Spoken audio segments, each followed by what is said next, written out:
flame emission spectroscopy for AQA GCSE Chemistry.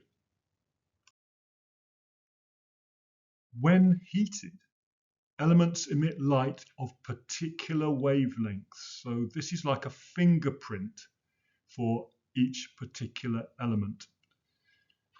These emissions can be analysed using a spectroscope, which produce line spectra. And here are some examples of the line spectra for sodium, the line spectra for lithium, and a line spectra for strontium. So these were some early versions. You'll see that the ones we use now have got more detail.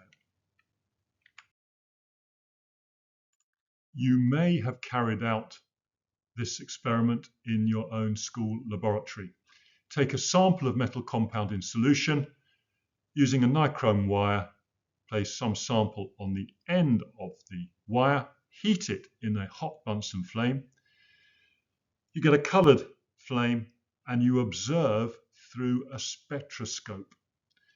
So a spectroscope is a measuring instrument, and therefore we call this type of analysis instrumental analysis.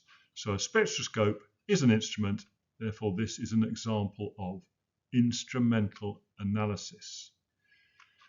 Now, in school, of course, if you do have a handheld spectroscope, these are very cheap, a few pounds, but on an industrial scale, a disadvantage of spectroscopy is that it is very expensive.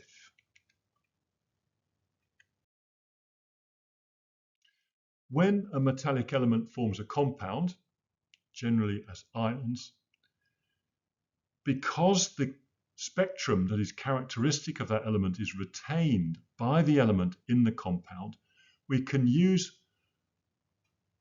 the emission spectrum produced by that compound to identify the metal element present. In exam papers, emission spectra are presented as white lines on a dark background. So here's an example for sodium, the sodium ion, Na+, a series of lines to the left, space, and then 2 lines to the right. So that line spectrum will be produced by sodium ions in any compound in which sodium is found. A huge advantage of spectroscopy as a method of analysis is that very small amounts of metal ions can be detected from its line emission spectra. And it's quick and it's accurate.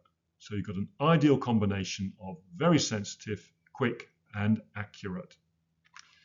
There is another use for spectroscopy, and that is to determine the concentration of the metal ion. If, for instance, we had a solution of sodium ions, if we took a particular wavelength and measured its intensity,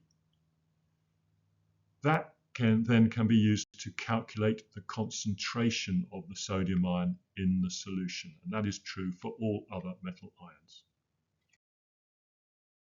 So here are some other examples of line spectra: copper 2+, potassium, lithium ion, sodium ion. Now, we can use these standard line spectra to identify an unknown metal ion.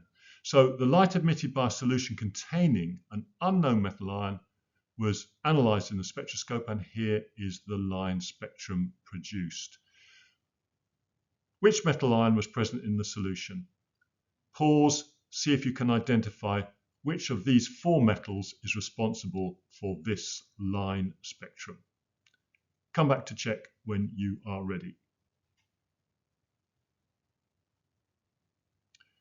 Okay, well, I'll go through it methodically, if I may. I'm going to say, why is it not copper? Well, copper's got a distinctive pair of lines to the left, and they are missing from the unknown. Potassium has got a collection of lines that is characteristic of it in the centre-ish there, and it's not matched in the unknown, so it's not potassium ions. Similarly, sodium has a collection of ions in this range, and again, it's not present in the unknown. But if we now look at the lithium, we can see there's a match for each line or each series of lines as we go left to right. So we can safely conclude, which I hope you did as well, that the lithium ion is the ion that is present in the unknown solution. Now we can also analyze mixtures of ions using line emission spectra. So we've got our 4 standard line spectra again for sodium, lithium, potassium and copper, and this time I've got the light emitted from a mixture of 2 unknown metal ions. So again, we produce a line spectra by passing the light through a spectroscope. Which metal ions are present in the solution? There are 2 present. Can you identify the 2 that are present? Pause, see if you can identify them, come back to check and correct when you are ready.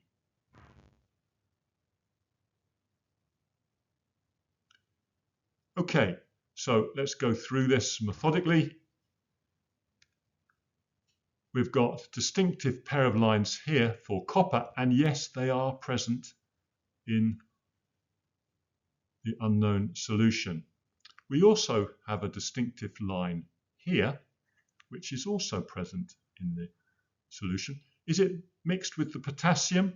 Well, potassium also has a line there, but potassium also has this collection of lines here. Again, it's not present. So it's not potassium, it's almost certainly copper. If we now look at lithium, we'll see that we are missing these 2 lines here and here. They're not present in the unknown spectrum. So sodium is our favorite. And of course, this set of lines is matched here. And we can see that we've got this line and this line also present. So my 2 ions that are present in the mixture are sodium ions and copper 2+ ions.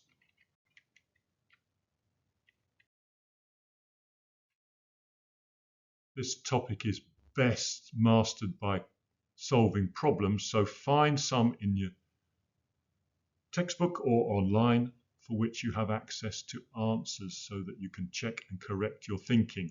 Then move on to past paper questions.